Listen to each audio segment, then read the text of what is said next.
Sebastián, te molestamos porque hay un comunicado de Prodinamis. Entonces empiezo por preguntarte en primer lugar, ¿qué es Prodinamis? Prodinamis es un centro de investigación y un centro de desarrollo de pensamientos liberales, de tratar de aprender mucho más sobre el comercio, sobre la libertad de comercio, sobre las restricciones técnicas al comercio, y donde tratamos de ir planificando un futuro, un país en donde haya cada vez menos restricciones a las barreras comerciales que tenemos, donde haya planificación de Estado, donde las políticas de Estado respondan a un crecimiento económico dentro de un mundo globalizado y donde la modernización sea una prioridad para los gobiernos, no como una política aislada de gobierno, sino como una política de Estado. Seba, y la razón de la invitación, y yo te agradezco enormemente, es justamente que el comunicado que tenemos atrás a la vista hace referencia a una cuestión que para mí realmente es un escándalo, el decreto 1400 del Poder Ejecutivo, que prohíbe la concurrencia, la libre concurrencia a la gente que quiera dedicarse a la distribución de combustible. Y tengo que decirte, Seba, con todo mi corazón, que me encontré confortado por este comunicado de ustedes, porque me sentí en un momento dado un poco solito en denunciar que este decreto es 100% inconstitucional. Y nada, quiero, por favor, que compartas un poco con la gente los términos del comunicado y, bueno, qué les llevó a realizarlo. Bueno, hay tres cuestiones básicas que analizamos aquí. En primer lugar, si es que esto responde a algún tipo de planificación por parte del gobierno económica los próximos 5 años. Nos encontramos con que hay obras en crecimiento que son vitales, pero estamos hablando de vitales. Estamos hablando, por ejemplo, del corredor oceánico, para no hacerla muy largo. El corredor oceánico hay gente que nosotros no sé por qué no le sacamos tanto provecho, no está todo el día en nuestras conversaciones. Lo están llamando el segundo canal de Panamá, sobre todo ante la crisis de agua que tiene en este momento el canal, para poder facilitar el comercio de un océano a otro. Y yo me pregunto si con este decreto esto significa que en los próximos 5 años no se puede abrir ningún tipo de estación de servicio donde tienen camiones que tienen que cargar combustible para poder seguir camino al Pacífico. O sea, en primer lugar, ¿hay algún tipo de planificación? Yo creo que si hay ese tipo de planificación, por lo menos deberíamos saber que proyectos como la Bioceánica no están en la idea del gobierno de seguir desarrollándolo. Y eso nos generaría desde Prodinamis otro tipo de comentarios y juicios que nos reservamos para que tal sea el caso. En segundo lugar, que en realidad debería ser el primero, pero yo te quería explicar justamente en términos muy sencillos de por qué creemos que esto es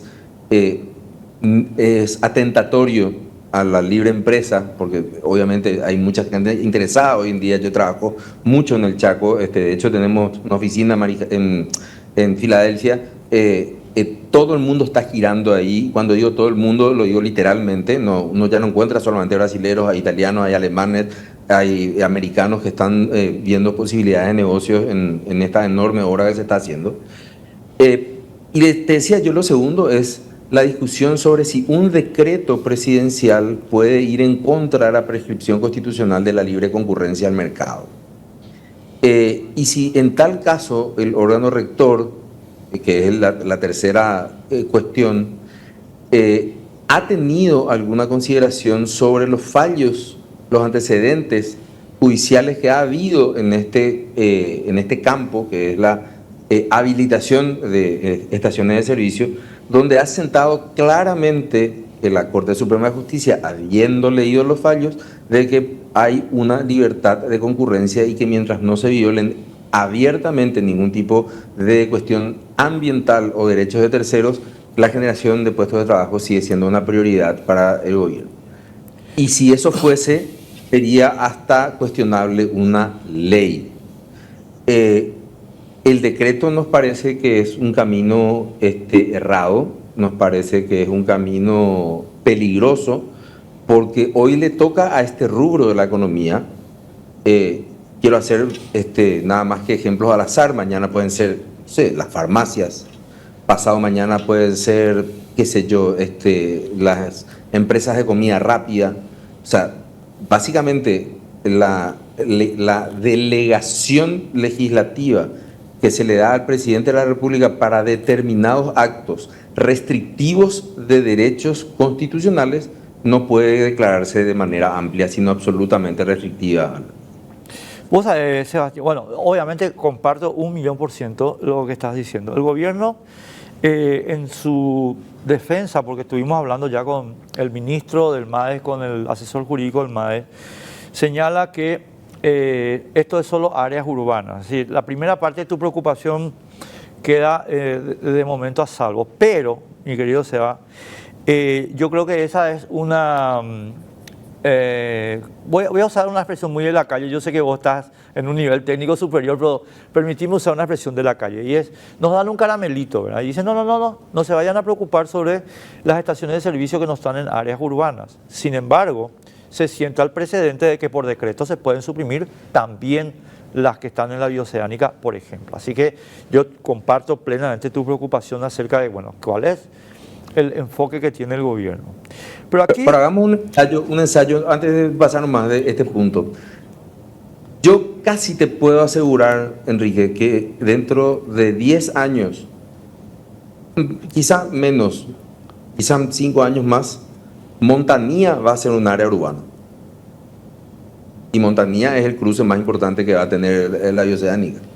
100% de acuerdo. Sebastián, a ver, 100% de acuerdo.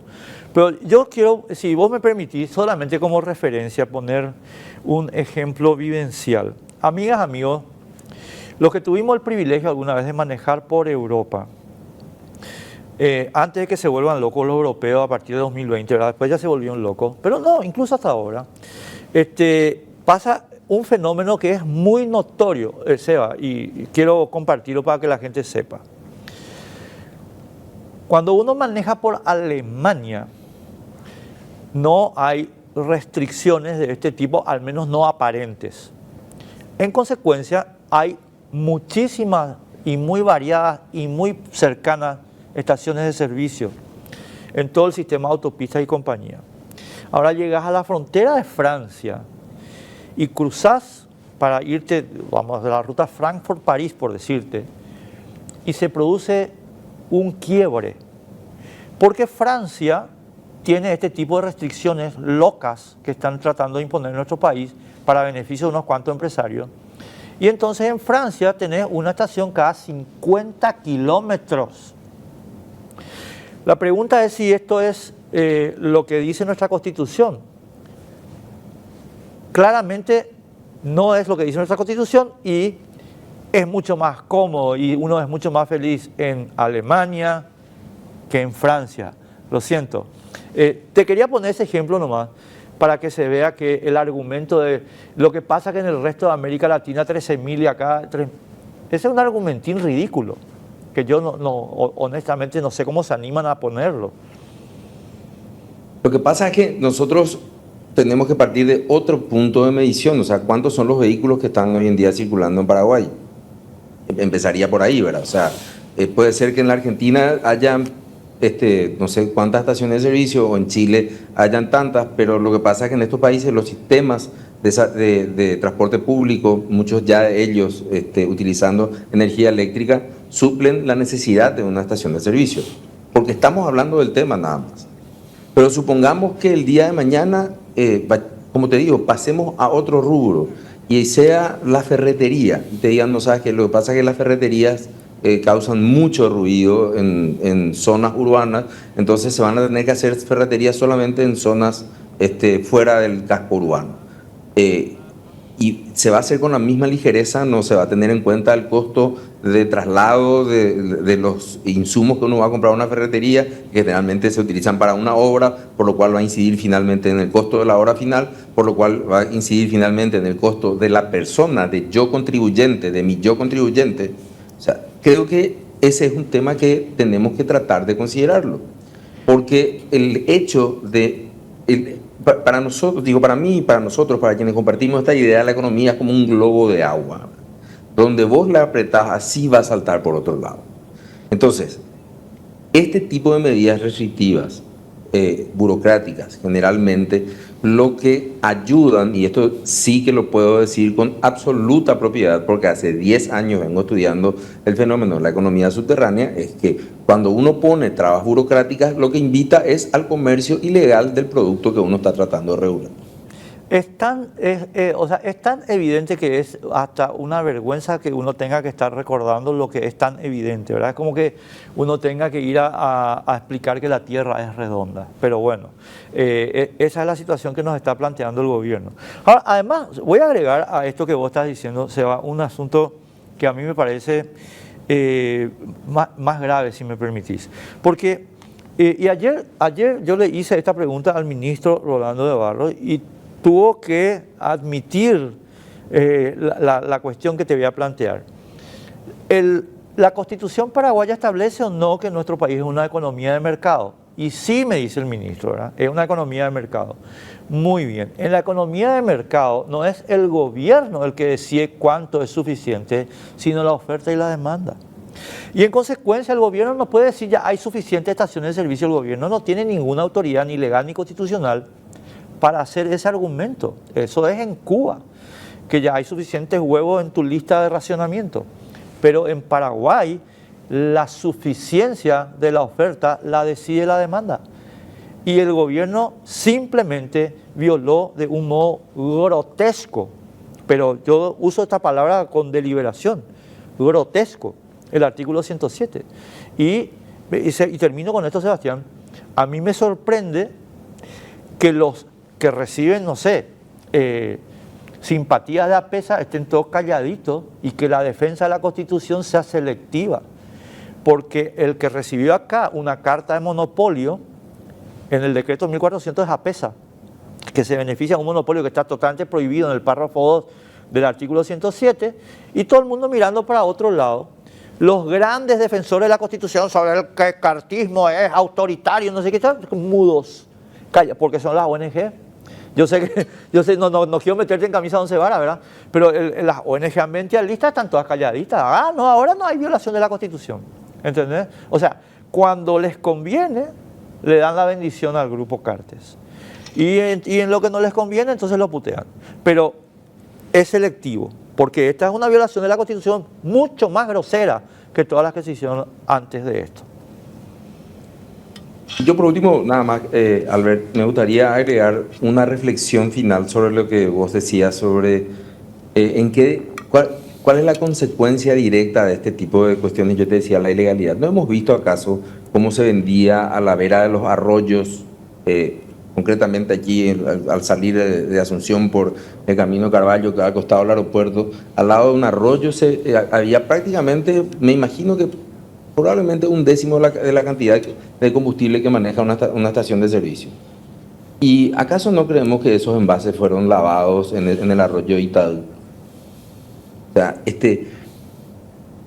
contentarnos porque está escrita una norma no significa que la realidad económica vaya a seguir ese comportamiento. La realidad económica sigue un comportamiento que ni siquiera los economistas clásicos ya tienen hoy la única premisa, sino los economistas conductuales. Lo que me es más fácil conseguir, lo voy a conseguir y no me importa cómo lo haga. Entonces, es por eso que nosotros vemos que las modernas aplicaciones, que todo el esquema de las redes sociales se mueven de una manera amigable, intuitiva. Ponerle trabas a la intuición, ponerle trabas a esa necesidad, lo que hace es que la gente genere atajos. Con el aliciente, lastimosamente en nuestro país, de tener una bajísima capacidad de control. Por lo que la venta ilegal puede convertirse de aquí a 2 o 3 años en una actividad absolutamente tolerada por la sociedad, claro, agregando a nuestra lista de ilegalidades una más.